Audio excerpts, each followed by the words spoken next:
Buen día, comunidad educativa. Mi nombre es Santiago Mora Martínez. Para mí es un placer estar con ustedes aquí nuevamente. En esta videoconferencia daremos inicio a una serie de charlas sobre trastornos hidroelectrolíticos, alteraciones secundarias a variaciones en los niveles de potasio, sodio, cloro, calcio, magnesio y fósforo. En esta primer videoconferencia nos centraremos en las disnatremias, tanto hiponatremias como hipernatremias. El capítulo de trastornos hidroelectrolíticos en medicina es algo elemental, que va de la mano con muchos otros apartados de la misma: cuidados posparo, alteraciones del equilibrio ácido-base, crisis hiperglicémicas, atención del paciente crítico, etcétera, etcétera. Por ende, resulta fundamental que tengamos una comprensión óptima de los mismos y nuestras conductas se fundamenten en saberes teóricos, sustentados con evidencia. Durante el transcurso de esta charla, mencionaremos varios textos del estado del arte, que van desde documentos recientes hasta textos clásicos de gran importancia, como las dos publicaciones de Adroguema Díaz en el New England Journal of Medicine en torno al año 2000 para la corrección de hiponatremias e hipernatremias. De igual forma, enunciaremos algunas fórmulas matemáticas que, pese a que tienen menor evidencia, aún aparecen narradas dentro de la literatura y pueden tener cierta utilidad dentro de la práctica clínica. Antes de hablar de trastornos del sodio, debemos tener unos puntos claros relacionados con la fisiología. Exactamente 10 ítems. Primero, el sodio se reabsorbe siguiendo el gradiente generado por la bomba sodio-potasio. Esto nos lleva a un segundo ítem, y es que el agua, como solvente, sigue al sodio como soluto pasivamente mediante mecanismos de difusión osmótica. Esto va de la mano a una ley química fundamental que dicta que los solventes siguen los solutos. Imagínense que tienen dos compartimientos. En el primer compartimiento tienen agua y tienen 10 moléculas de sodio. En el segundo compartimiento tienen 5 moléculas de sodio y tienen agua. Ambos compartimientos se separan por una membrana o una interfaz. ¿Qué va a ocurrir? Naturalmente, pasivamente, el agua del sitio donde hay menor cantidad de sodio, o sea, del segundo compartimiento, donde hay 5 moléculas, esa agua como solvente se va a trasladar cruzando esa interfaz hacia el primer compartimiento donde inicialmente habían 10 moléculas de sodio. Esto con el objetivo de alcanzar un estado de homeostasis o una regulación. Comprender esto, entender que los solventes naturalmente siguen a los solutos, nos permite entender el siguiente punto, y es que naturalmente a nivel del tubo contorneado proximal se reabsorbe la mayor cantidad de sodio y por ende se reabsorbe la mayor cantidad de agua, ya que se reabsorbe sodio y el agua lo sigue. Por ende, esta zona, el tubo contorneado proximal, es el segmento donde ocurre la mayor reabsorción de sodio y de agua. Continuando con este diagrama, pasamos al asa de Henle, donde vamos a mencionar el cuarto punto, y es que el 25% de agua se reabsorbe en dicha estructura. El quinto punto es que a nivel del asa de Henle nos encontramos una estructura conocida como la bomba sodio-potasio 2-cloro. El asa de Henle, como punto aparte, a diferencia del túbulo contorneado, cuando se habla de reabsorción, el rol de los gradientes no va a ser tan relevante como sí lo es el rol de la bomba. El rol de la bomba en el asa de Henle es mucho más relevante. El asa de Henle es una estructura muy importante debido a que facilita y participa en mecanismos que regulan y medían la concentración o la dilución de la orina. Más allá del asa de Henle nos encontraríamos con el túbulo distal y con el tubo colector, estructuras donde se completa el 99% de la reabsorción de sodio. Como última consideración, debemos recordar que la reabsorción de agua en el túbulo distal es prácticamente irrelevante, aspecto que no ocurre en los túbulos colectores. En los túbulos colectores la reabsorción de agua es muy importante y todo esto va a depender de la regulación hemodinámica y del estado general del sujeto en cuestión. Todo esto que acabamos de comentar es comandado por múltiples mecanismos. Mecanismos como las concentraciones plasmáticas de sodio, las concentraciones plasmáticas de potasio, los niveles de ACTH, los niveles de angiotensina, mecanismos hormonales, la acción del sistema yuxtaglomerular, la acción de osmo y vasoreceptores, etcétera, etcétera. Pero los dos mecanismos principales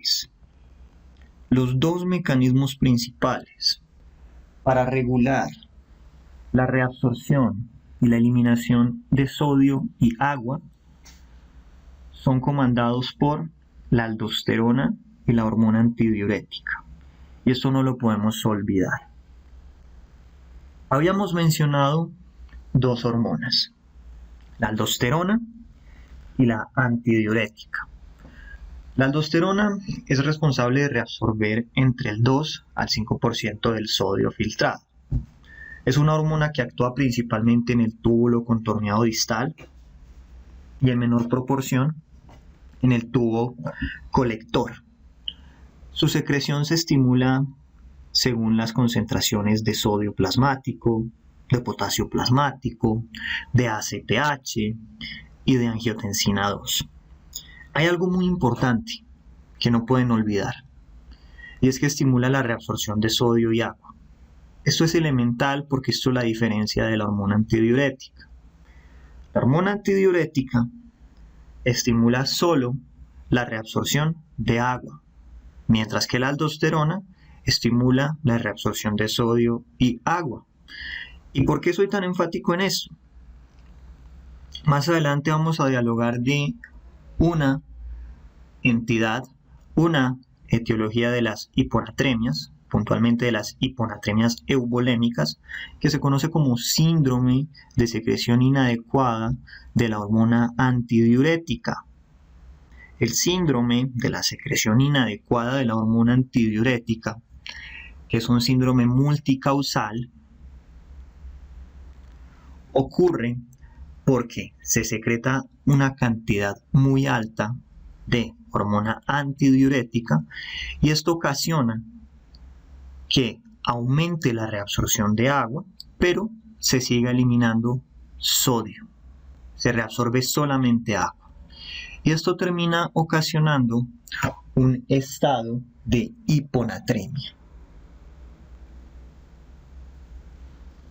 La hormona antidiurética, como indica su propio nombre, inhibe la diuresis. Se produce a nivel hipotalámico y se almacena en una estructura conocida como la hipófisis. Como explicamos detalladamente, se encarga de estimular la reabsorción aislada de agua y se va a producir en condiciones de normalidad ante la estimulación de vasoreceptores. Otra hormona que debemos mencionar es el péptido natriurético auricular. El péptido natriurético auricular es un primo del péptido natriurético cerebral. Como indica su propio nombre, estimula la natriuresis, o sea, la eliminación mediante la orina de sodio. El péptido natriurético auricular se produce en el corazón.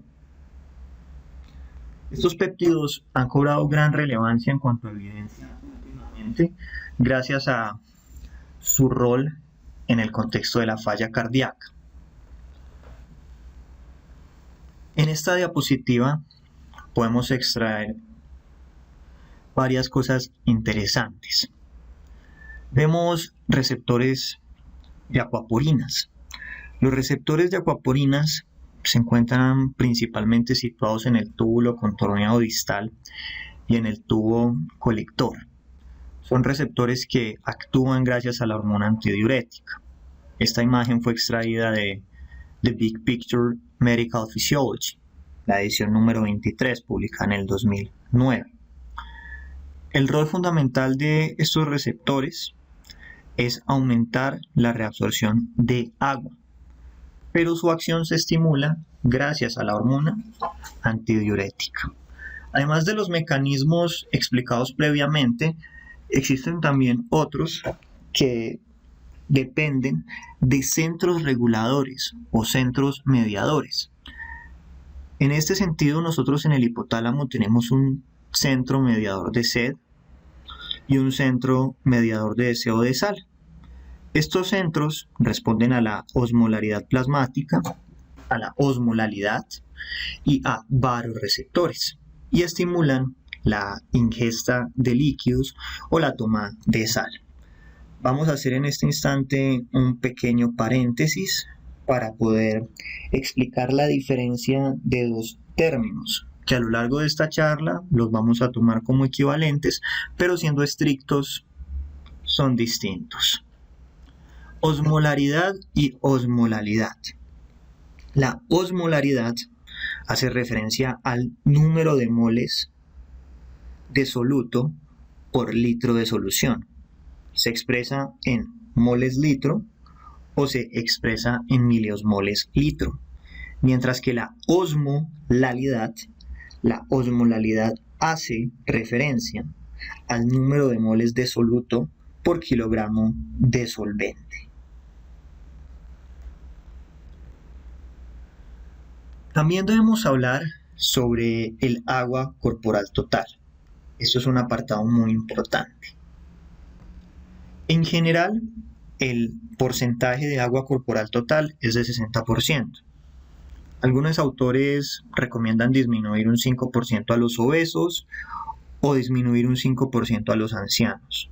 Pero en general es 60% para varones y 50% para mujeres. ¿Por qué la mujer tiene menos agua? La respuesta es que la mujer cuenta con más grasa. Acumula más grasa en torno a las mamas y acumula más grasa en torno a las caderas. Eso hace a que, en teoría, el porcentaje de agua corporal total sea menor. De este porcentaje, el 5% del agua corporal es intravascular, el 15% es intersticial y el 40% es intracelular. Una persona de 70 kilogramos masculina tiene entonces 42 litros de agua corporal total. Recuerden que el 5% de su peso va a ser líquido intravascular, lo cual equivale a 3.5 litros. el 15% va a ser líquido intersticial, lo cual equivale a 10.5 litros. Y el 40% va a ser líquido intracelular, lo cual equivale a 28 litros. Cuando ustedes suman todo, van a obtener el valor que habíamos enunciado previamente, de 42 litros. Recuerden que los iones se pueden localizar a nivel extracelular o a nivel intracelular. El principal ion extracelular es el sodio. Tiene una concentración entre 135 a 145 miliequivalentes litro. Seguido del cloro, que ronda unos 100 miliequivalentes litro. A nivel extracelular también existe potasio, pero es una minoría.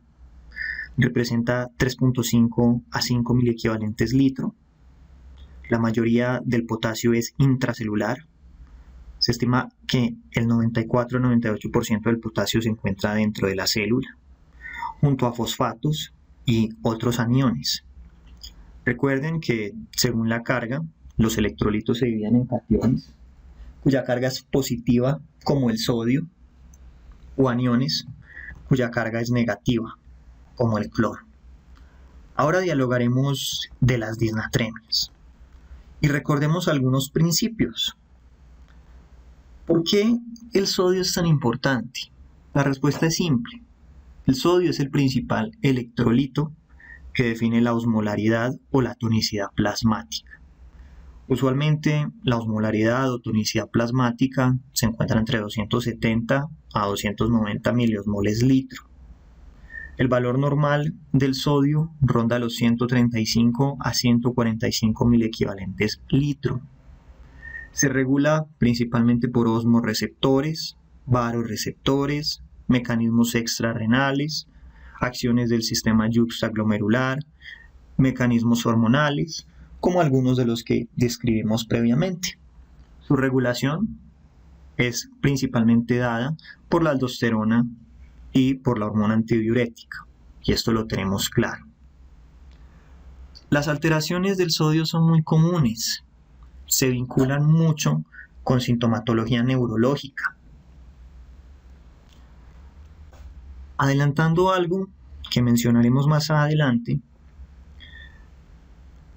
en la actualidad no se considera que sea posible la existencia de trastornos del sodio asintomáticos. Me explico.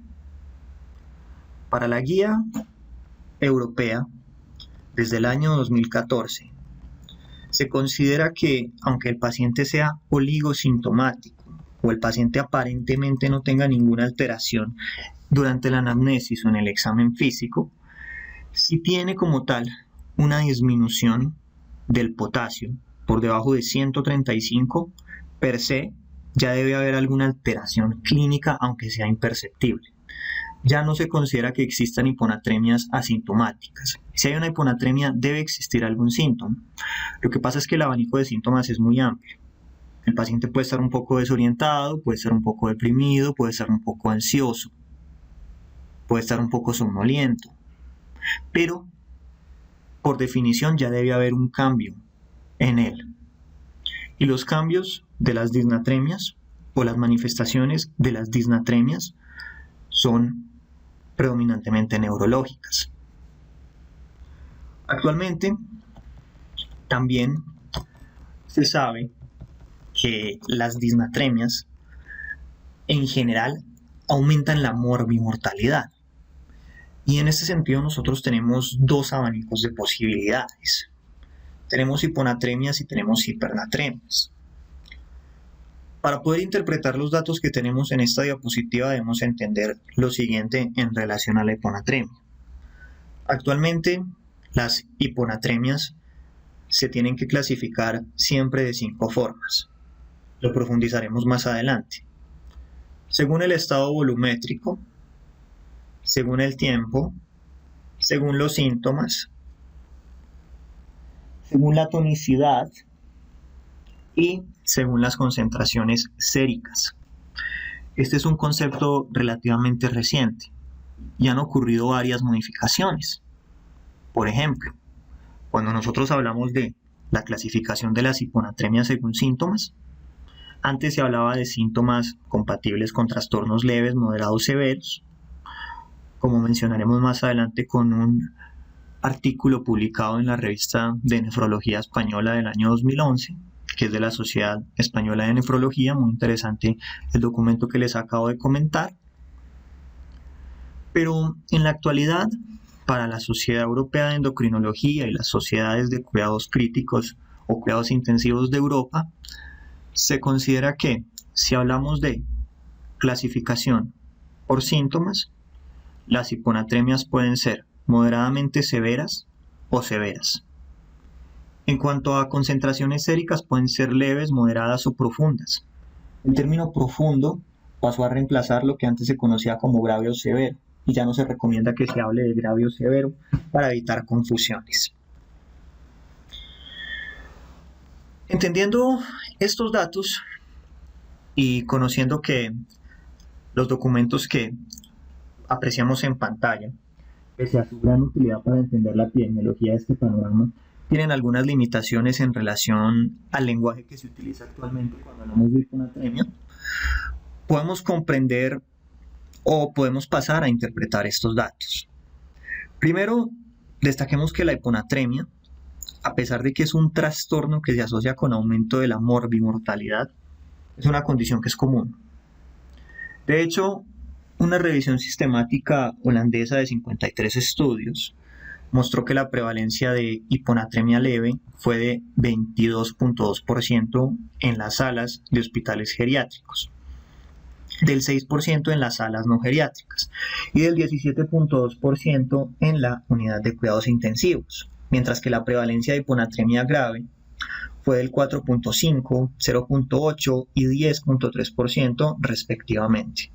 Respectivamente hace referencia a salas de hospitales geriátricos, salas no geriátricas, la unidad de cuidados intensivos. Por otro lado, se estima que la hiponatremia ocurre en 4 a 7% de la población ambulatoria, con tasas de 18.8% en hogares de ancianos. Y recuerden, en la actualidad, por definición, se considera que la hiponatremia asintomática no existe. Tal vez sea una hiponatremia oligosintomática.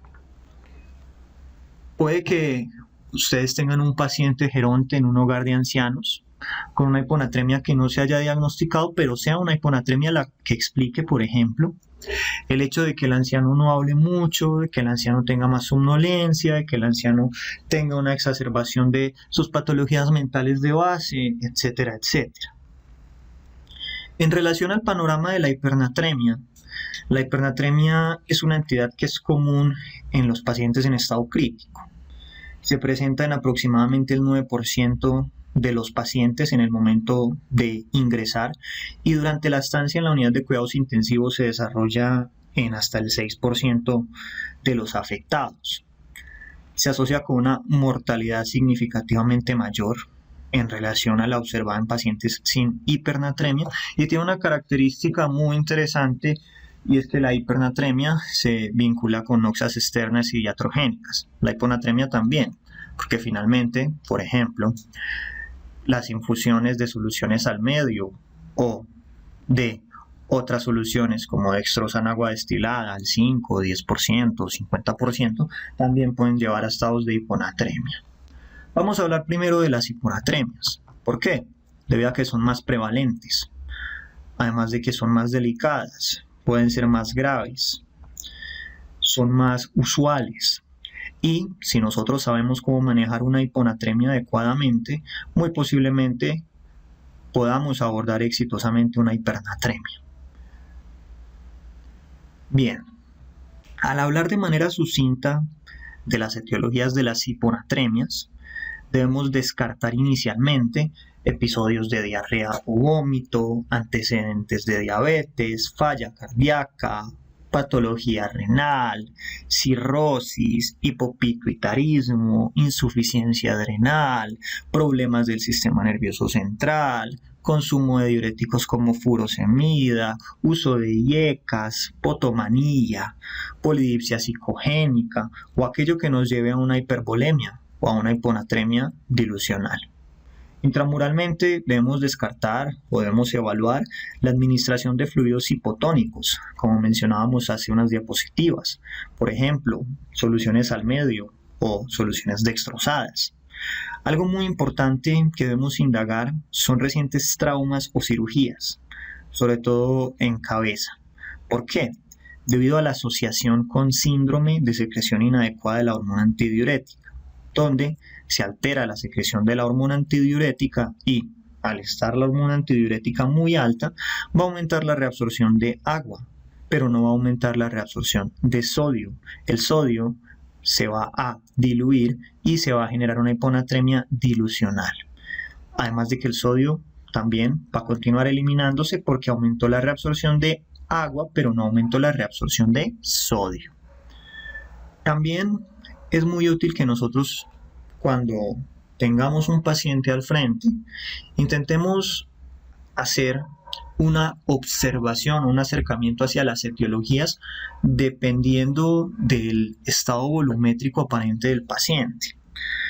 Según la última guía de práctica clínica del 2014 para acá, lo que ha demostrado la evidencia es que la mayoría de los clínicos se equivocan cuando hacen esta clasificación volumétrica de manera aislada y cuando dicen si una hiponatremia es hipovolémica, euvolémica o hipervolémica. Si lo hacen solo, suelen equivocarse. Pero cuando se aplican todas las clasificaciones, que es el deber ser y es lo más razonable y es lo que recomienda la evidencia, el panorama y las conductas mejoran mucho y son más asertivas. Es útil e históricamente se ha recomendado que se haga un acercamiento inicial en cuanto a la estimación de volumen que nosotros vemos en el paciente. Y en ese sentido, el estado de volumen del paciente, sea una hipovolemia, sea una euvolemia o sea una hipervolemia, nos puede permitir sospechar algunas causas. Cuando hablamos de hiponatremias hipovolémicas, debemos pensar en etiologías deplecionales. Tenemos entonces dos árboles. Las secundarias a pérdidas renales de sodio con retención de agua o las secundarias a pérdidas extrarrenales de sodio con retención de agua. En este último encontraríamos entonces pérdidas gastrointestinales como vómito o diarrea, pérdidas por un tercer espacio como una obstrucción intestinal, una pancreatitis, un trauma muscular o las quemaduras o las pérdidas excesivas de sudoración. Por ejemplo, en los pacientes que hacen ejercicio exhaustivo y no se hidratan.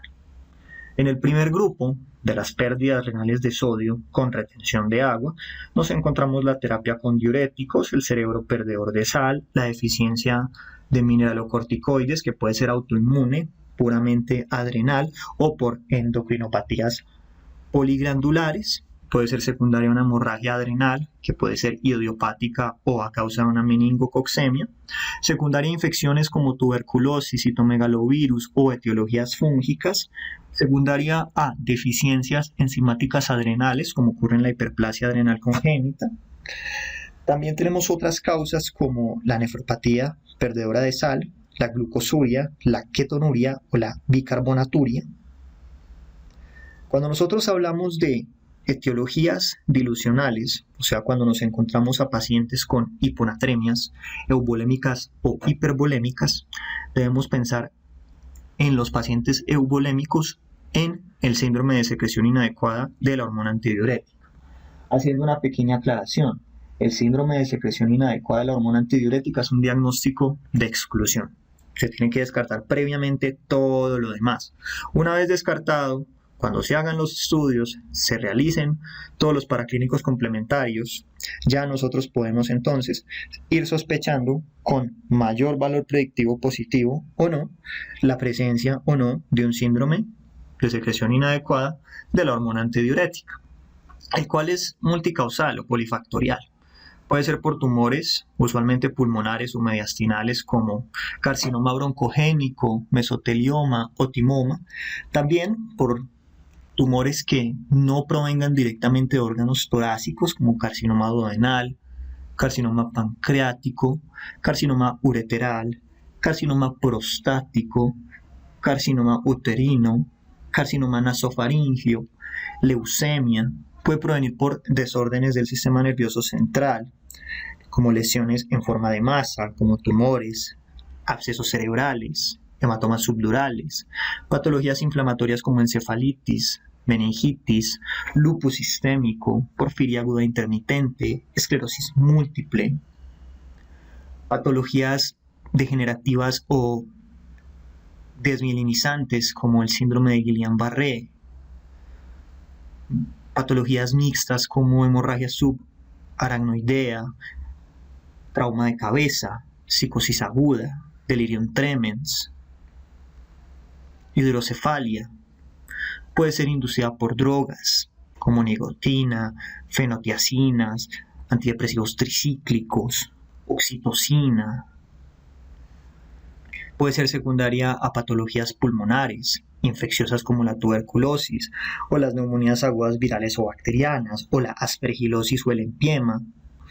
Pueden ser por alteraciones ventilatorias, como por ejemplo una falla respiratoria aguda, o puede ser causada por otras etiologías que pueden ir desde la atrofia senil hasta el ejercicio prolongado y excesivo como el que ocurre en maratones, triatlones, ultramaratones e incluso existen las causas idiopáticas.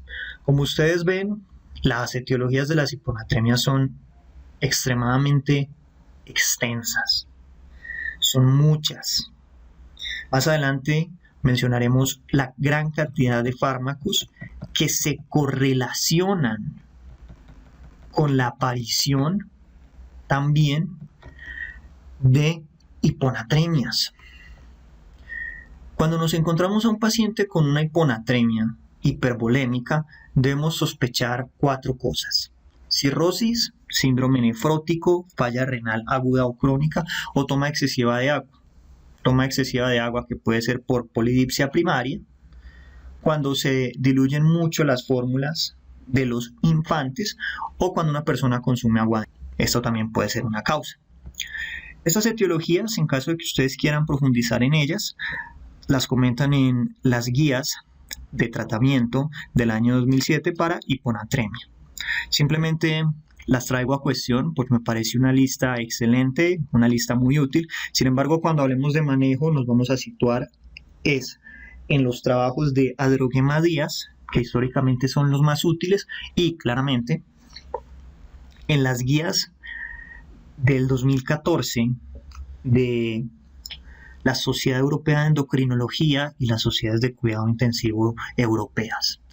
Existen fármacos que se correlacionan con hiponatremia inducida por fármacos, valga la redundancia, como las tiazidas, la indapamida, la amiloride, los diuréticos de asa, los antidepresivos tricíclicos, los inhibidores de la recaptación de serotonina, los inhibidores de la monoaminoxidasa, agentes antipsicóticos como el haloperidol, agentes antiepilépticos como el valproato de sodio, la carbamazepina, la ascorbamazepina, agentes antineoplásicos. También agentes que se utilizan para el manejo de la diabetes, entre otros. Esta diapositiva es muy importante.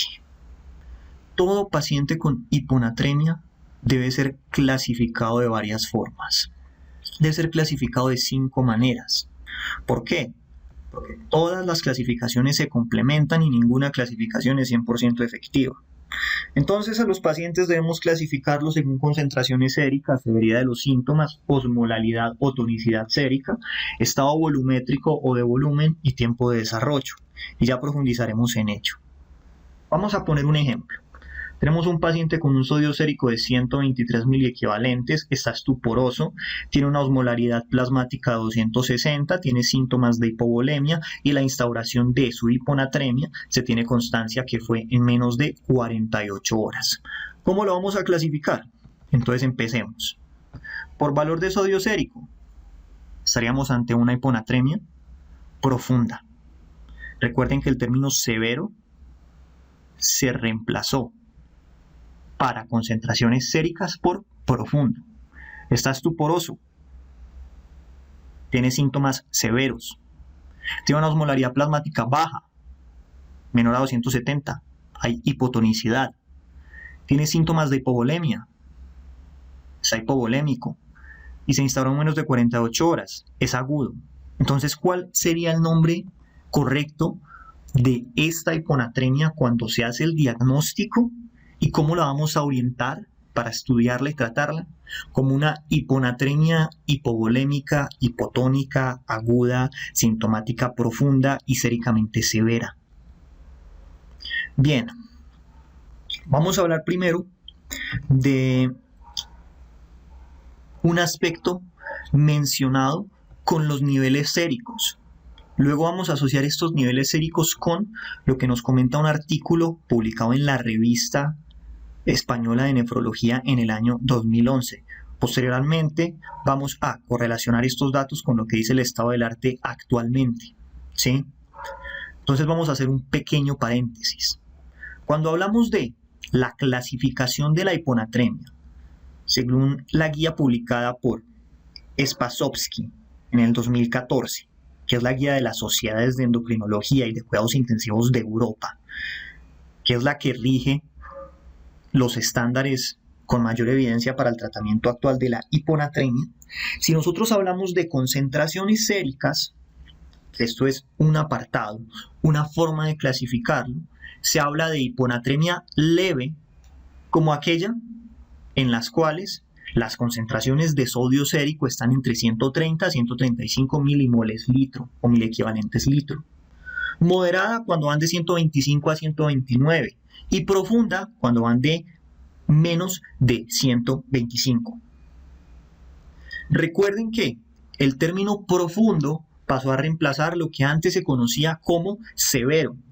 Por concentraciones séricas ya no se habla de hiponatremia severa, sino que se habla de hiponatremia profunda. La fundamentación teórica de esto, según Spasovsky y sus colaboradores, es evitar confusiones para cuando se utilice la clasificación según severidad de los síntomas. Cerremos este pequeño apartado. Vámonos al artículo de la Sociedad Española de Nefrología, el documento del 2011. Es un poco antiguo, tiene más de 10 años, pero tiene unos análisis y tiene algunos aspectos interesantes que vale la pena que el documento sea analizado y sea leído. Estos autores hablaban de una correlación clínico-paraclínico muy interesante. No siempre está presente, pero puede ser de utilidad en la praxis. Ellos decían que clínicamente, si nosotros veíamos algunos signos, podíamos sospechar la severidad de la disminución en la concentración sérica del sodio. En este sentido, estos autores decían que si el paciente tenía cefalea, irritabilidad, déficit de atención, alteraciones de la memoria, trastornos en la marcha, inestabilidad y depresión, lo más probable estadísticamente es que tuviera un trastorno leve. O sea que el sodio se encontrará entre 130 a 135. En caso de que los síntomas fueran náuseas, vómito, confusión, somnolencia y bradipsiquia, podría encontrarse el sodio entre 125 a 129, como si fuera séricamente un trastorno moderado. Y si el paciente tiene estupor, convulsiones, coma o depresión respiratoria, lo más posible es que tuviera un trastorno profundo según el lenguaje que empleamos ahora en cuanto a concentraciones séricas. En cuanto a concentraciones séricas, que este trastorno profundo o esta depresión profunda era lo que antes se conocía como una hiponatremia severa, séricamente hablando de concentraciones. Ahora bien, esto es sumamente interesante, pero correlacionándolo con el estado del arte actual, tengamos en cuenta lo siguiente. Lo que antes por síntomas se conocía como hiponatremia leve, ya no existe. Ahora solamente hablamos por síntomas de hiponatremias moderadamente severas y severas. Dentro de las moderadamente severas se encuentra la cefalea, irritabilidad, déficit de atención, alteraciones de memoria, trastornos en la marcha, inestabilidad, depresión, náuseas, vómito, confusión, somnolencia y bradipsiquia. Y dentro de los severos, en cuanto a síntomas, estupor, convulsiones, coma y depresión respiratoria. Recuerden que el término severo se reservó ahora solamente para los síntomas y la clasificación sintomática. Aspecto histórico a mencionar. Históricamente, el sodio sérico por debajo de 110 se considera una emergencia. En la actualidad esto es discutido, pero históricamente ha sido considerado de esa forma. Como bien dijimos, el término asintomático se eliminó. La guía de práctica clínica de Spavosky y colaboradores establece solamente síntomas moderados severamente a severos. Entonces, moderadamente severos, náusea sin vómito, confusión y cefalea. Y severos como vómitos, alteraciones respiratorias, convulsiones o coma. Coma definido como un Glasgow menor o igual a 8.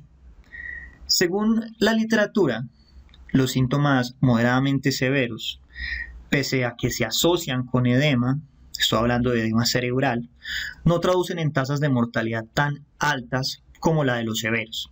Estas guías, como enunciamos, para evitar confusión, también eliminaron el término asintomático. ¿Por qué? Ya que consideran que realmente los pacientes nunca son totalmente asintomáticos. Esto es una afirmación textual de la guía que la pueden constatar. La clasificación de severidad sintomática es muy importante, ya que se va a correlacionar con correcciones más agresivas o no en el tratamiento. Pero claramente se van a tener en cuenta otro tipo de consideraciones que van a modificar un poco las conductas. Todo esto se va a mencionar más adelante. Por ahora es importante que ustedes tengan en cuenta que las correcciones abruptas del sodio, los ascensos muy rápidos, se asocian también con efectos deleterios y con consecuencias sumamente nocivas como la desmielinización osmótica. En cuanto a tiempo de desarrollo, Spasovsky y colaboradores también establecen la hiponatremia en relación al tiempo. Si se instauró en menos de 48 horas, se considera que es una hiponatremia aguda. Si se documenta que la hiponatremia existía hace más de 48 horas, es crónica. Y en caso de que no se conozca el tiempo de instauración y no existan síntomas agudos, también se considera que es crónica.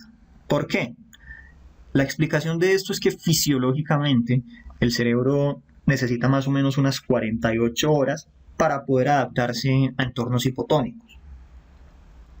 En este sentido, las hiponatremias que ocurren antes de ello se asocian con mayor edema celular o con mayor edema cerebral, por lo cual es muy importante que siempre consideremos también la definición temporal de la clasificación. En cuanto al estado volumétrico, básicamente el paciente hiponatrémico puede estar hipovolémico, euvolémico o hipervolémico. La utilidad de esta clasificación se fundamenta en las etiologías, como bien enunciamos.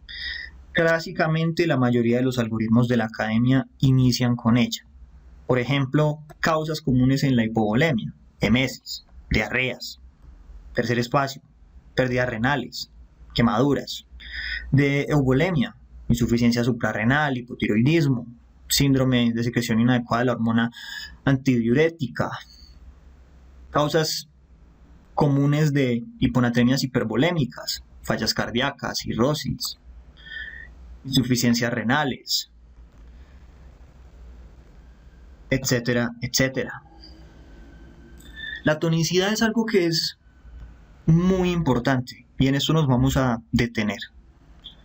La hiponatremia puede ser hipotónica o no hipotónica. Si se calcula la osmolalidad, puede ser hipotónica, isotónica o hipertónica. La isotónica y la hipertónica entran dentro de la categoría de no hipotónica. Sobre esto existen varios matices importantes.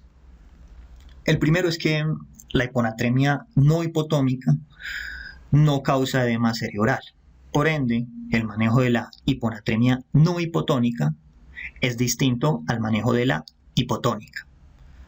Por otro lado, en la hiponatremia hiperglicémica debemos hacer un paso extra, y es que nosotros debemos corregir el sodio a través de la fórmula de sodio corregido, que no la podemos olvidar y la podemos ver en pantalla. Y vemos la que utilizamos en Colombia, porque aquí trabajamos es con miligramos decilitro, rodeada con un recuadro naranja. Retomando, todo paciente con hiponatremia debe tener una glucometría, precisamente por esto que estamos hablando. Luego de mirar la glucometría, si es necesario, se saca el sodio corregido según la glicemia. En pantalla vemos las fórmulas de sodio corregido. En Colombia, ¿con cuál de las dos nos vamos a quedar? Nos vamos a quedar con la primera, porque aquí la mayoría de las instituciones miden la glucosa es en miligramos decilitro, no en milimoles litro. Luego de que nosotros hacemos esta corrección, pues ya obtenemos el valor real de el sodio para el paciente en cuestión, dependiendo de la glucometría que él tenga. Una alternativa a la fórmula es la siguiente tabla. Esta tabla se publicó en 1999 en el American Journal of Medicine. Lo recomendable realmente es que un médico conozca la primera fórmula de memoria, ¿sí? No es una fórmula difícil. Simplemente escoger la glucosa en miligramos decilitros, restarle 100, dividirlo en 100 y multiplicarlo por 2.4. Y todo esto se suma simplemente el sodio que se había medido inicialmente. Es una fórmula que realmente no es compleja. También es importante que ustedes sepan que debe calcularse la osmolaridad efectiva. Y aquí hay dos conceptos a tener en cuenta. El concepto de osmoles efectivos. Los osmoles efectivos son solutos exógenos o endógenos que no difunden a través de membranas, por lo cual pueden crear gradientes de presión osmótica, y si crean gradientes de presión osmótica pueden desplazar agua por los gradientes. Al generar un intercambio de agua entre los compartimientos per se, no causan edema cerebral. Y cuando generan hiponatremias, son hiponatremias no hipotónicas, que pueden ser isotónicas o que pueden ser hipertónicas. El otro término importante es el de osmoles inefectivos, que esto hace referencia a solutos que cruzan la membrana y no generan gradientes osmóticos. Existe también otro concepto que debemos mencionar, y es el concepto de pseudohiponatremia, que se debe a artefactos de laboratorio. Entendido lo anterior, en pantalla podemos ver la fórmula de la osmolaridad plasmática y la osmolaridad efectiva. Miren que prácticamente son iguales, al menos la primera mitad. La osmolaridad plasmática tiene en cuenta el boom, mientras que la osmolaridad efectiva no tiene en cuenta el boom. ¿Por qué? Porque en teoría el boom atraviesa libremente las membranas, por lo cual si atraviesa libremente las membranas es un osmol inefectivo, entonces no debería considerarse en la fórmula, ¿sí? Es suficiente que nos quedemos con la fórmula de la osmolaridad efectiva, que es multiplicar el sodio por 2 y sumarle la glucosa sobre 18. La fórmula clásica consideraba el boom, pero en la actualidad no es tan relevante porque el boom es un osmol inefectivo, y al ser un osmol inefectivo atraviesa libremente membranas. Bueno, luego de lo anterior se deben empezar a considerar causas. En esta diapositiva vemos algunos ejemplos de osmoles efectivos que aumentan la osmolaridad y que pueden causar hiponatremia.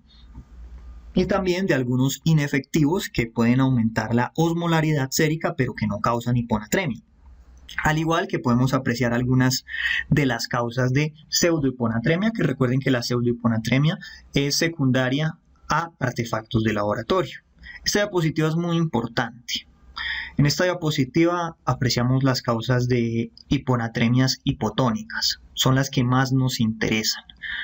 Causas como pérdidas renales de sodio, diuréticos, diuresis osmótica por glucosa, urea, por manitol, insuficiencia adrenal, nefropatías perdidoras de sal, bicarbonaturias, ketonurias, diarreas, vómitos, pérdidas de sangre, sudoraciones excesivas, secuestro de fluidos por tercer espacio, peritonitis, pancreatitis, trauma de músculos, quemaduras, aumento del volumen extracelular por fallas cardíacas congestivas, cirrosis, síndromes nefróticos, fallas renales, sean estas agudas o crónicas, embarazos, diuréticos tiacídicos, hipotiroidismo, síndromes de secreción inadecuada de la hormona antidiurética, etcétera, etcétera. Esta pequeña tabla es una tabla que es extraída de este texto clásico, un texto clásico de la historia de medicina publicado en el año 2000 por Adrogué Madías. Adrogué y Madías publicaron dos textos relacionados con disnatremias, uno sobre hiponatremia, que es el que vemos acá, y el otro sobre hipernatremias, que lo referenciaremos más adelante. Y ellos nos comparten una fórmula, y esa fórmula, como veremos más adelante, es la fórmula que guía prácticamente el tratamiento de estos trastornos. Bueno, más adelante vamos a dialogar cómo se diferencian estas causas o cómo nos acercamos a ellas. Pero en general esto se hace gracias a una adecuada anamnesis y un adecuado examen físico. Entonces, en caso de que nosotros nos encontremos con una hiponatremia hipotónica, las cosas se complican un poco. En este caso, debe medirse el sodio urinario para poder estimar con mayor precisión una posible causa.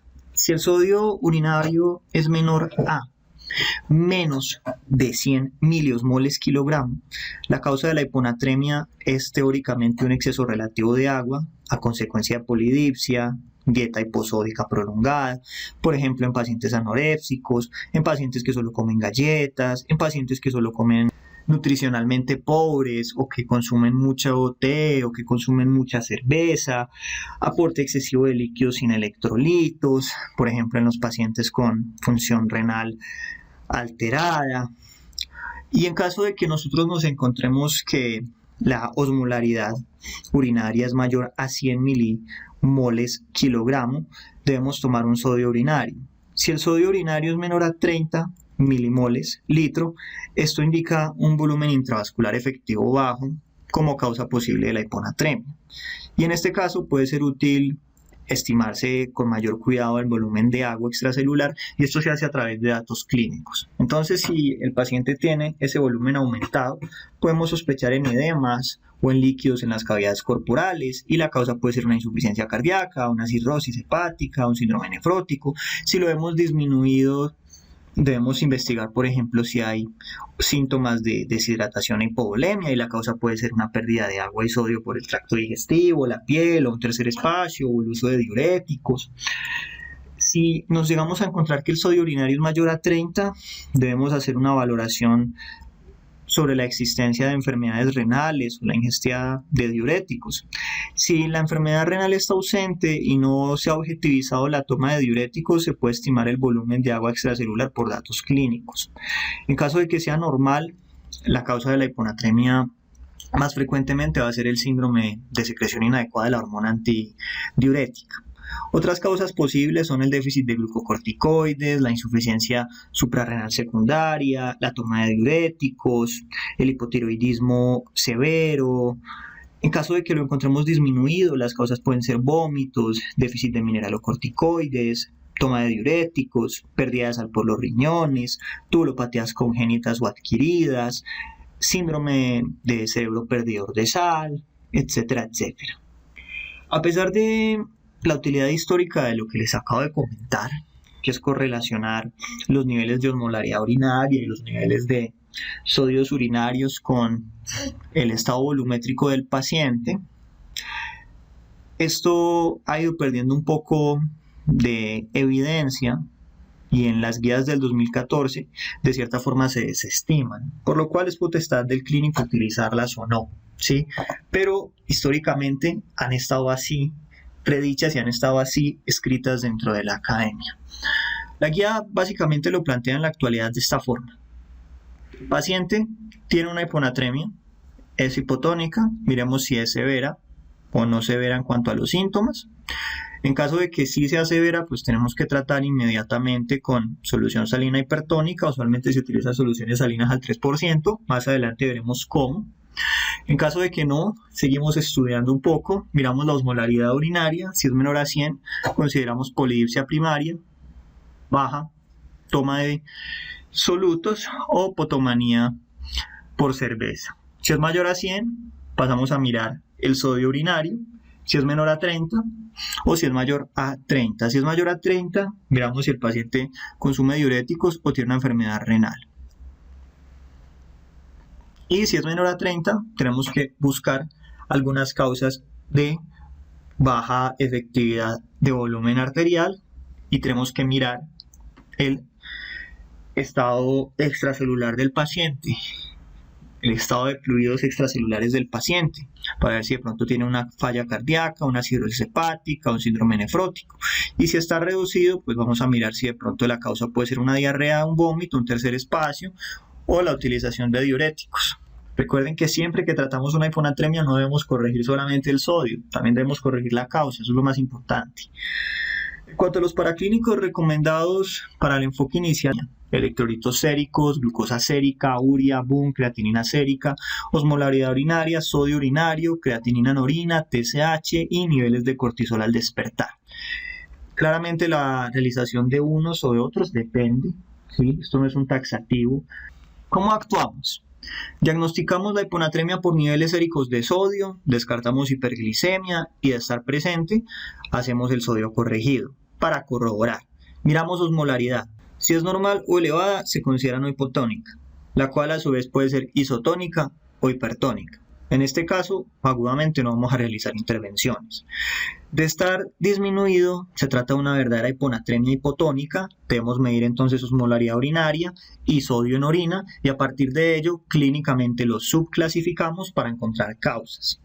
La guía europea, a diferencia de esta, planteada por la Sociedad Española de Nefrología, pone como punto de corte para el sodio 20. Tengan en cuenta que el diagnóstico del síndrome de secreción inadecuada de la hormona antidiurética es un diagnóstico que es de exclusión.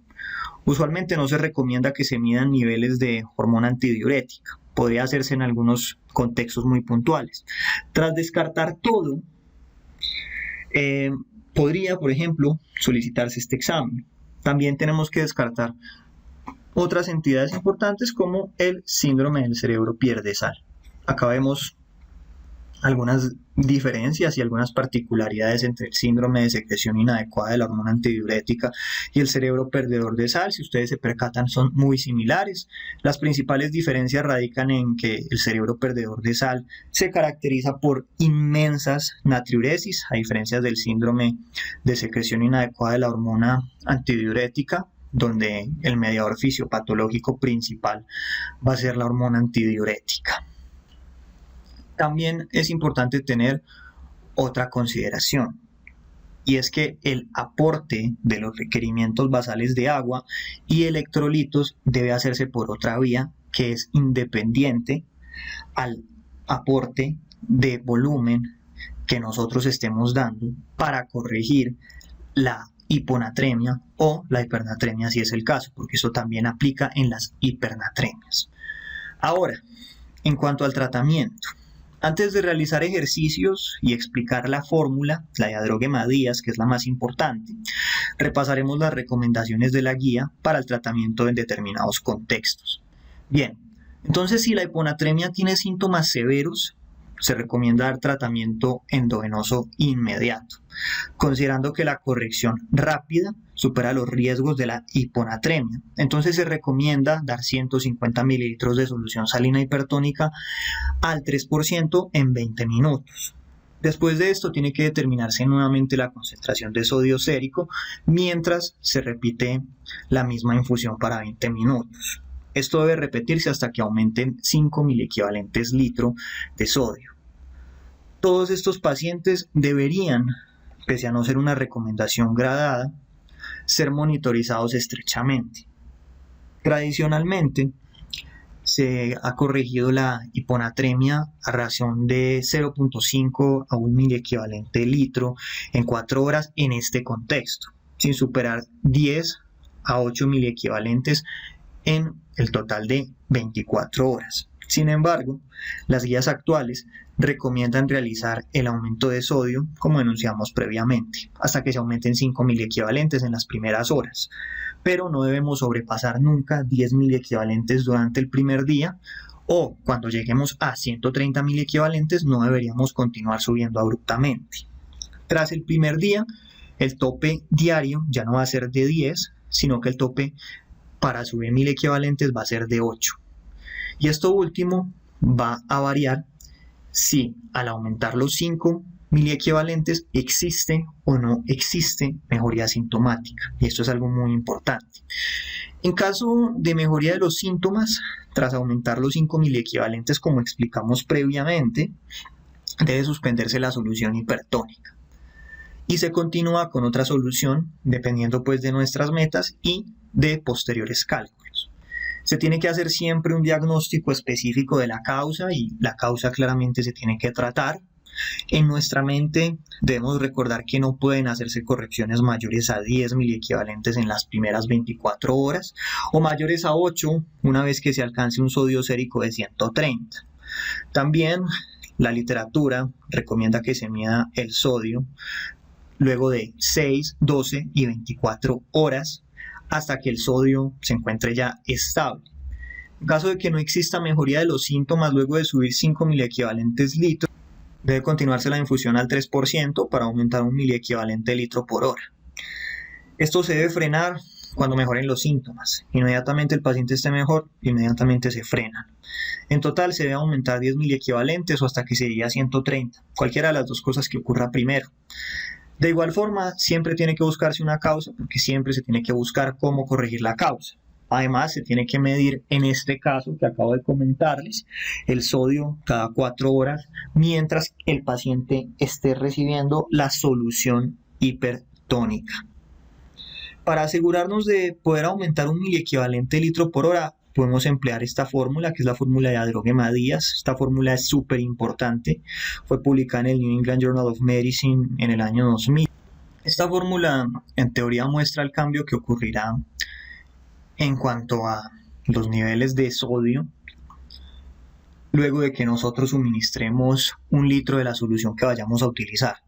Sea solución al 5%, al 3%, al 0.9%, lactato de Ringer, lo que queramos usar, ¿sí? Dependiendo pues del contexto. Los factores recomendados en general por la literatura para hombres y para mujeres son de 0.5 y 0.45 para el cálculo del porcentaje de agua corporal total. Esto puede variar según el autor. Y a continuación vamos a hacer algunos ejemplos, ¿sí? Antes de hacer esos ejemplos, vuelvo y les enfatizo, nunca debemos hacer correcciones rápidas, ¿sí? Las correcciones rápidas son peligrosas, las correcciones tienen que hacerse lentamente en lo posible. Esto es muy importante y la guía enfatiza mucho esto. ¿Por qué? Porque las correcciones abruptas pueden generar síndrome de desmielinización osmótica. Y este síndrome, inicialmente, puede manifestarse con disartria, cuadriparesia rápidamente progresiva, oscilaciones del estado de conciencia, disfagia y síndromes pseudovulvares. También puede aparecer disfagia, parkinsonismo, coreatetosis, catatonia y mutismo, y todo esto es devastador para el paciente. El diagnóstico de este síndrome es mediante resonancia. Una recomendación general que es dada por algunos autores para poder evitar que ocurran síndromes de desmielinización osmótica es no realizar correcciones mayores a 1 miliequivalente litro por hora en los casos agudos. Y en los casos de que el paciente tenga un trastorno, una hiponatremia crónica, que la corrección no sea mayor a 0.5 miliequivalentes litro hora. También se tienen que considerar los factores de riesgo puntuales para esta condición, por ejemplo, alcoholismo, hiponatremia crónica, sodio sérico menor a 105, malnutrición, patología hepática o hipocalemia. Aquí podemos apreciar los factores de riesgo enunciados por la literatura para el desarrollo de síndromes de desmielinización osmótica. A continuación vamos a hacer algunos ejemplos, ¿sí? Primero, hagamos este ejemplo que vemos en pantalla. Un masculino de 70 kilos ingresa con una hiponatremia hipotónica hipovolémica profunda y severa. El sodio sérico inicial es de 110, se va a corregir durante la primera hora hasta 110 miliequivalentes litro, o sea que se corrigieron los primeros 5 miliequivalentes exitosamente, y a continuación se va a dar manejo de mantenimiento para aumentar 10 miliequivalentes en las primeras 24 horas. Vamos a utilizar para corregir una solución salina al 3%, o sea una solución hipertónica. Entonces, ¿qué vamos a hacer primero? Primero vamos a calcular el agua corporal total.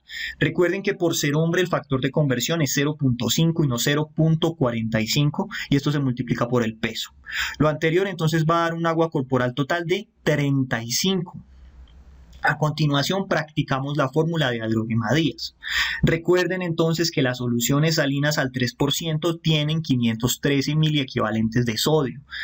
Mucho más arriba, acá podemos apreciar, en esta tabla se encuentra la cantidad de sodio en milimoles por litro que tiene cada una de estas soluciones, ¿sí? La solución al 5% que tiene 855, la solución al 3% que tiene 513, al 0.9 que tiene 154, el Ringer que tiene 130, la solución al medio o al 0.45 que tiene 77, la solución al 0.2 que tiene 34 y la dextrosa en agua destilada pues que tiene 0, ¿sí? Tiene 0 miliequivalentes.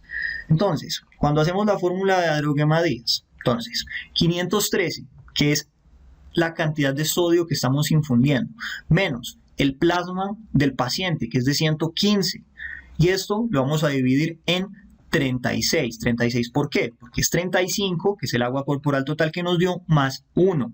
Esto nos va a dar entonces 11.05 por litro.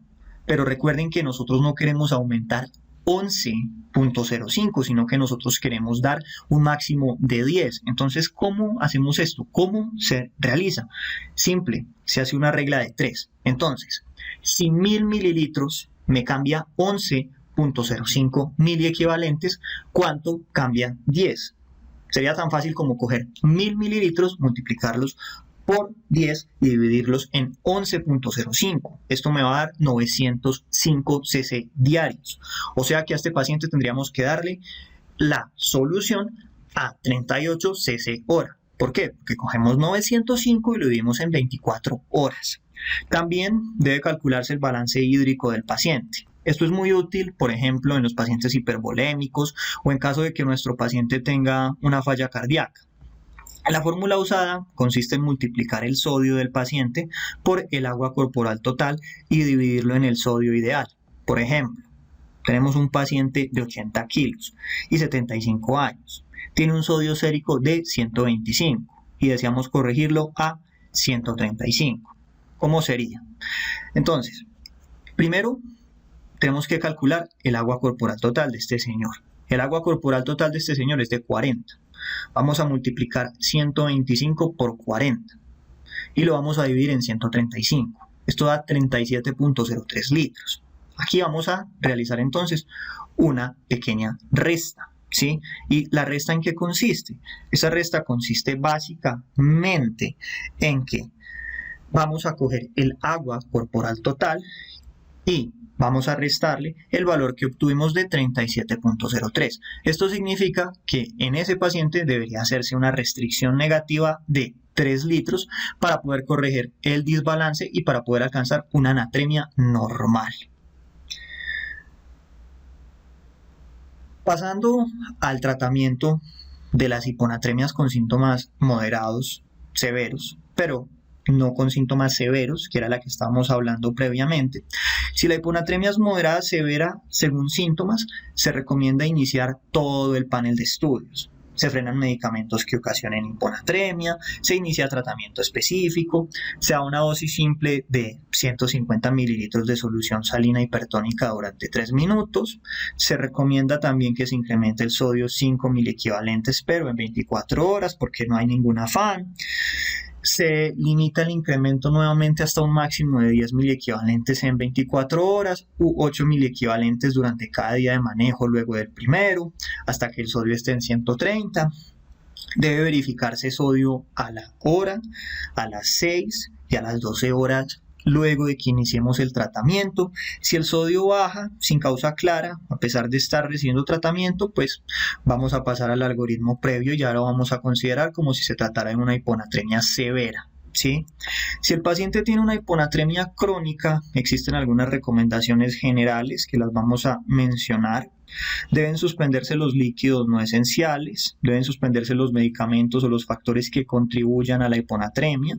Se debe dar tratamiento para la causa específica, esto tiene un nivel de evidencia 1D. No debería darse tratamiento con el único objetivo de aumentar la concentración sérica de sodio. En el caso de una hiponatremia moderada o profunda, se recomienda evitar un aumento de la concentración sérica de sodio a más de 10 milimoles durante las primeras 24 horas y a más de 8 milimoles diarios. En la hiponatremia moderada o profunda también se sugiere controlar la concentración de sodio sérico cada 6 horas hasta que la concentración se haya estabilizado bajo tratamiento. En pacientes con aumento del volumen extracelular se sugiere la restricción de líquidos para evitar una mayor sobrecarga de líquidos. No se recomienda o no se recomendaba en el 2014, y esto lo vamos a discutir más adelante, la utilización de antagonistas de los receptores de la vasopresina. En ese momento era un nivel de evidencia 1C. Se recomienda también no emplear demeclociclina. En hiponatremias moderadas o profundas se sugiere que los siguientes pueden considerarse tratamientos de segunda línea. Por ejemplo, aumentar la ingesta de solutos con 0.25 a 0.5 gramos kilo por día de urea, una combinación de diuréticos de asa a dosis baja y cloruro de sodio oral.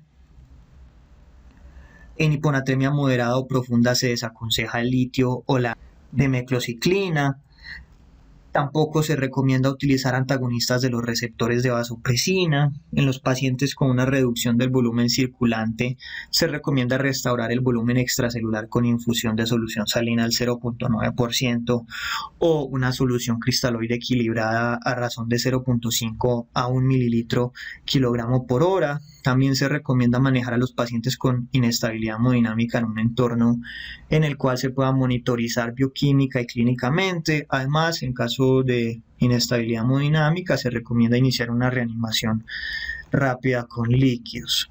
¿Qué se recomienda hacer cuando ocurre una corrección muy rápida de la hiponatremia? Básicamente lo que nos dice la guía es que primero tenemos que suspender el tratamiento activo. Tenemos que discutir si es adecuado iniciar una infusión de 10 mililitros kilogramo de peso corporal de agua libre de electrolitos, por ejemplo con soluciones glucosadas, durante 1 hora bajo control estricto de la diuresis y el balance de líquidos. Y también se debe discutir si es apropiado utilizar desmopresina 2 miligramos endovenosos, entendiendo que no se debe repetir más de cada 8 horas. Vimos que la Sociedad Europea de Endocrinología, en la guía del 2014, no recomendaba el uso de baptanes o antagonistas de los receptores de vasopresina. Existe la posibilidad de que cuando esto se actualice y aparezcan nuevas guías, esto cambie. ¿Por qué? Porque a medida que va pasando el tiempo, se siguen desarrollando y siguen apareciendo estudios relacionados con los baptanes. Acá vemos un metaanálisis. Este metaanálisis, de forma muy sucinta, cuando nosotros interpretamos las metavistas, concluye que los antagonistas de los receptores de vasopresina son relativamente efectivos y seguros para el tratamiento de la hiponatremia hipervolémica y euvolémica. Y también proporcionan una base científica y cuantitativa para poder guiar a los médicos en el uso clínico de estos fármacos. Ahora les tengo una mala noticia para finalizar esto, y es que en Colombia no se consiguen fácilmente soluciones hipertónicas. Acá no hay solución salina al 3%, mientras que en Europa sí, así que nosotros aquí tenemos que prepararla. Un método para poder preparar solución salina al 3% es coger 5 ampollas y media de cloruro de sodio al 20% y mezclarlo con 890 mililitros de solución salina al 0.9%. En esta diapositiva les dejo una lista de preparaciones muy útil. La extraje de una clase magistral que pueden encontrar en internet, ahí está el hipervínculo para que vayan a mirarla. Se encuentra citado en la parte inferior. Recuerden que la utilización de soluciones debe individualizarse según el paciente y esto tiene que sustentarse a partir de la clínica. Continuamos ahora hablando de las hipernatremias, que luego de haber visto el tema anterior es mucho más sencillo y corto, ya que la fórmula de manejo de las hipernatremias es la fórmula de Adrogué-Díaz. Entonces, como ya la vimos, es mucho más sencillo. En cuanto a las hipernatremias también se asocian con sintomatología neurológica, pero se asocian más con síntomas como la agitación, que aparecen en el 1% de los pacientes, el síncope, que aparece en el 10% de los pacientes, las convulsiones, que aparecen en aproximadamente el 1% de los pacientes, la desorientación que aparece en el 55% de los pacientes, la somnolencia que aparece en el 65% de los pacientes, las caídas que aparecen en el 15% de los pacientes y las náuseas que aparecen en el 55% de los pacientes. La hipernatremia, como la hiponatremia, también es multicausal. Puede ser secundaria a una pérdida neta de agua, hipodipsia, diabetes insípida, fluidos hipotónicos, diuréticos de asa, diuresis osmótica, emesis, drenaje nasogástrico excesivo, fístulas enterocutáneas, diarrea, lactulosa, quemaduras, sudoración excesiva, infusiones hipertónicas de bicarbonato de sodio, ingestión de cloruro de sodio, ingestión de agua de mar, enemas hipertónicos, diálisis hipertónica y síndrome de Cushing. La diabetes insípida a su vez puede ser polifactorial. Puede ser secundaria a tumores, quistes, sarcoidosis, tuberculosis, puede ser idiopática, secundaria a la ingesta de etanol, por trauma, por hipercalemia, por hipocalemia, entre otros. Pero en general, cuando hablamos de hipernatremia, la principal causa es la deshidratación. Esa es la más importante. Existen factores de riesgo para el desarrollo de hipernatremias, como ser un adulto mayor. Una edad mayor a 85 años es el principal factor de riesgo, seguido del sexo femenino, tener más de 4 patologías crónicas, tomar más de 4 medicamentos, tener una movilidad limitada, padecer de infecciones, tener el estado mental alterado, recibir infusiones hipertónicas, consumir diuréticos osmóticos, laxantes o estar sometido a ventilación mecánica. Al igual que la hiponatremia, debemos clasificar la hipernatremia, en este caso, según el aparente volumen extracelular. Entonces tenemos pacientes hipernatrémicos hipervolémicos, donde la causa puede ser la ingesta excesiva de agua salada, el exceso de mineralocorticoides, la administración de soluciones hipertónicas, la ingesta excesiva de sal o la nutrición parenteral. En caso de eubolemia, esta puede ser por hipodipsia o diabetes insípida de origen central o nefrogénica, y de estar hipovolémica debemos medir la osmolaridad urinaria. Si la osmolaridad urinaria es menor de 20, se debe a pérdidas extrarrenales, por ejemplo, diarrea osmótica, vómitos, sudoración o quemaduras, y si son mayor a este valor de referencia, 20, estaríamos hablando de pérdidas renales como la recuperación de un fracaso renal agudo, el trauma renal o la diuresis osmótica secundaria a sustancias como el manitol, la urea o la glucosa. En cuanto al abordaje, debemos solicitar los siguientes estudios para poder abordar al paciente con hipernatremia. Entre ellos nos encontramos la hematometría con fórmula y recuento leucocitario, la bioquímica básica que consiste en glucosa, iones plasmáticos, urea, creatinina y osmolaridad plasmática. Debemos realizar también un análisis sistémico de orina, evaluando sodio, potasio, urea, creatinina y osmolaridad urinaria. Se recomienda realizar una gasometría venosa y arterial.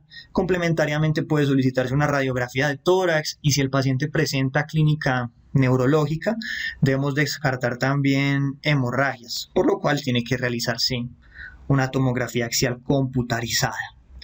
En cuanto a las fórmulas, la primera fórmula matemática a tener en cuenta en la hipernatremia es la fórmula del déficit de agua. Se calcula multiplicando 0.6 por el resultado de calcular el sodio actual dividido el sodio deseado menos 1. A ese volumen calculado se le añaden las pérdidas insensibles. Al igual que ocurría en las hiponatremias, las concentraciones no pueden disminuirse abruptamente. En este caso, es por riesgo de edema cerebral. Por esta razón, esta fórmula recomienda que no se administre más del 50% del déficit calculado en el primer día. Lo ideal es que no se disminuya la osmolaridad plasmática más de 1 a 2 miliequivalentes litro hora, y si es crónica no debería superar los 0.5 miliequivalentes litro. Vamos a hacer un ejemplo. Un masculino de 65 kilos con un sodio sérico de 160, deseamos corregirlo hasta 145 miliequivalentes litro. Entonces, vamos a coger 0.6 y lo vamos a multiplicar por 65, y esto a su vez se multiplica por el resultado de 160 dividido 145 menos 1, o sea 0.103, como podemos apreciar acá. Esto nos va a dar entonces 5.07. Esto significa que para poder corregir el sodio de este paciente tendríamos que suministrar 5.07. Algo súper importante a tener en cuenta es que esta reposición es con agua destilada por vía oral, no es intravenoso. Una alternativa puede ser la sonda nasogástrica. Se da por horarios, por ejemplo, cada 6 horas. Aquí también se utiliza la fórmula de Adrogué-Díaz. Esta corrección sí es endovenosa, como pasaba con la hiponatremia. A diferencia de la hiponatremia, aquí vamos a utilizar soluciones que tengan menos sodio. Vamos a hacer otro ejemplo. Masculino de 70 años con un sodio de 155. Está hipovolémico. Vamos a realizar una corrección con solución al 0.45, o sea, solución al medio. Entonces, vamos a recordar los factores de conversión. En hombres es de 0.5, en mujeres de 0.45. En este caso es un varón. Entonces es 0.5. Eso lo vamos a tener en cuenta para poder calcular el agua corporal total más adelante. Recuerden también que debemos tener en cuenta que la cantidad de sodio que tiene una solución al 0.45, una solución al medio es de 77. El agua corporal total en este caso, porque el factor de conversión es de 0.5, es de 35. Se le suma 1 y da 36. Tenemos entonces la infusión que le vamos a dar de sodio, que es de 77, porque le vamos a dar una solución al medio, menos 155 dividido 36. Esto nos va a dar menos 2.16. Esto significa que por un litro de solución salina a 0.45 vamos a disminuir 2.16 miliequivalentes. Como vimos en el ejemplo, es un valor pequeño, apenas menos 2.16 por litro es poco, entonces vamos a hacer el mismo ejercicio pero con dextrosa al 5% en agua destilada, que la dextrosa tiene 0 miliequivalentes de sodio. Entonces, debido a que tiene 0, vamos a coger 0, le restamos menos 155 y menos 155 lo vamos a dividir en 36. ¿Esto cuánto nos va a dar? Esto nos va a dar menos 4.30. Esto significa que por un litro de dextrosa en agua destilada al 5% vamos a disminuir 4.3 miliequivalentes litro aproximadamente.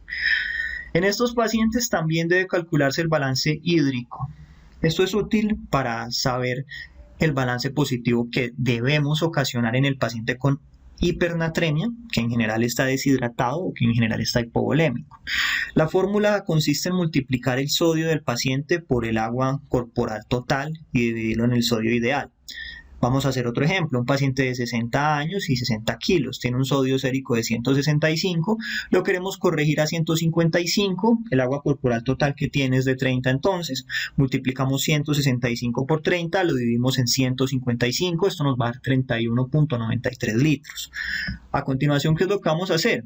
La resta, ¿sí? La resta que ya habíamos hecho en alguna otra ocasión. Entonces, se calcula restando lo calculado y el agua corporal total. Esto nos va a dar 1.93. Esto significa que este paciente necesita 1.93 litros de balance hídrico para poder alcanzar una anatremia normal.